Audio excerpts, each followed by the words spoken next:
Queue న్యూస్లో పనిచేయటకు senior video editors కావాలను సంప్రదించవలసిన నెంబర్లు 8688926084. లారా గతంలో చాలాసార్లు పోలీసులు ఏవైనా ఇంటర్వ్యూలు ఇచ్చేటప్పుడు అక్కడ ఇక్కడ కొన్ని వీడియోలు చూసినాను. అందులో ఒకటి చెప్తా ఉంటాడు ఒక పోలీస్ ఆయన, పాపం ఆయన మురళి ఎవరో ఇంటర్వ్యూ చేస్తే చెప్తా ఉంటాడు ఏమనంటే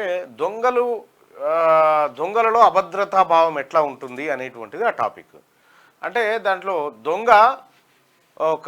దొంగతనం చేసిన తర్వాత పోలీసులు తర్వాత ప్రజలంతా వచ్చి ఆడ ఎంక్వైరీ చేసి ఆ పరిసరాలు పరిశీలించే టైంలో ఖచ్చితంగా దొంగ ఆడికి వచ్చిపోతారట. అంటే సీన్ ఆఫ్ అఫెన్స్ కాడికి ఖచ్చితంగా వచ్చిపోయి ఏమనుకుంటారు అనేది తెలుసుకోవడానికి వస్తాడట దొంగ. అంటే నన్ను గుర్తుపట్టిరా లేదా వాళ్ళు ఏమనుకుంటారని తెలుసుకోవడానికి వస్తాడు దొంగ, ఖచ్చితంగా వస్తాడు అని పోలీసు వాళ్ళు ఒక వాదన చేస్తూ ఉన్నారు. అంటే అది నిజమే కూడా కావచ్చు, మన మనస్తత్వం అట్లే ఉంటుండొచ్చు. సేమ్ కేటీ రామారావు కాళేశ్వరం టూర్కి అట్లే కనిపించింది నాకు. కేటీ రామారావు కాళేశ్వరం కాడికి పోయి దాన్ని అద్భుతం అని చెప్పి ఇంకా ఏదో ఏదో ఏదో చెప్పబోయిండు. అదంతా డొల్లా అన్న విషయం ప్రజలకు ఎరకైపోయింది, అందరికి ఎరకైపోయింది. కానీ మాయం వచ్చిన మాటలు ఇంకా చెప్పాలి జనానికి అనేటువంటి ఉద్దేశంతో చూస్తూ ఉన్నారు. సీన్ ఆఫ్ అఫెన్స్ కాడికి కేటీ రామారావు పోయిండు. ఇప్పటిదాకా చెప్పిన కథకు దీనికి సరిగ్గా సింక్ అయ్యేటువంటి వ్యవహారం ఇది.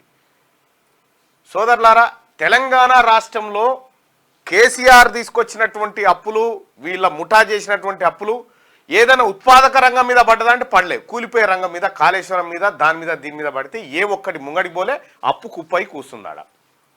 ఇంకా మీదికెళ్ళి మేము అద్భుతాలు చేసినాం, లారీ గొర్రెలను ఒకటే బైక్ మీద తీసుకుపోయిన వీళ్ళు.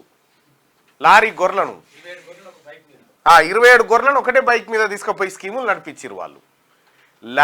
గొర్రెల దాంట్లో స్కామే, చేపల దాంట్లో స్కామే, మిషన్ భగీరథల స్కామే, మిషన్ కాకతీయ స్కామే. ఏదాన్ని వదిలిపెట్టరు సార్ మీరు? కేటీ రామారావు గారు మీరు ఎక్కడ ఏ రంగాన్ని వదిలిపెట్టలే.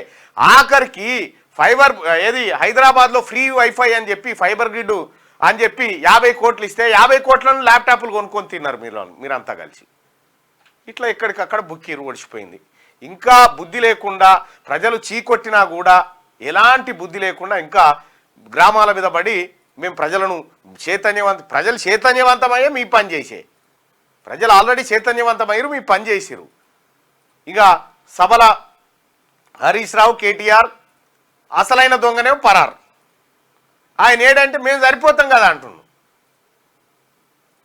చూడు ఎట్లుంది వాళ్ళ కథ. సభలో ప్రతిపక్ష నాయకుడు ఉండకుండా సభకు సమాధానం చెప్పాల్సి వస్తుందని పారిపోయినటువంటి కేసీఆర్ నీ భాగవతం బట్టబయలు కాక తప్పదు. ఇవాళ మళ్ళీ అసెంబ్లీ ఉంది. ఈ అసెంబ్లీలో మళ్ళా ఏం మాట్లాడుతారో చూద్దాం. మండలి మాకు ఇవాళ రేపు సెలవు ఉంది కాబట్టి మాకు ఎల్లుండి ఉండబోతా ఉంది సభ. చూద్దాం ఏం జరుగుతుందో, ఏం వ్యవహారాల మీద చర్చ జరుగుతుందో అనేది చూడాల్సినట్టు ఇలా పద్దు వినిమయం మీద జరుగుతున్నటువంటి అంశం. చూద్దాం ఏం జరుగుతుందో. సో ఇది అసెంబ్లీలో ఉన్నటువంటి ప్రతిపక్షానికి అధికార పక్షానికి జరుగుతున్నటువంటి మాట. అయితే క్యూ న్యూస్లో పనిచేయటకు సీనియర్ వీడియో ఎడిటర్స్ కావాలను సంప్రదించవలసిన నెంబర్లు 8688926084.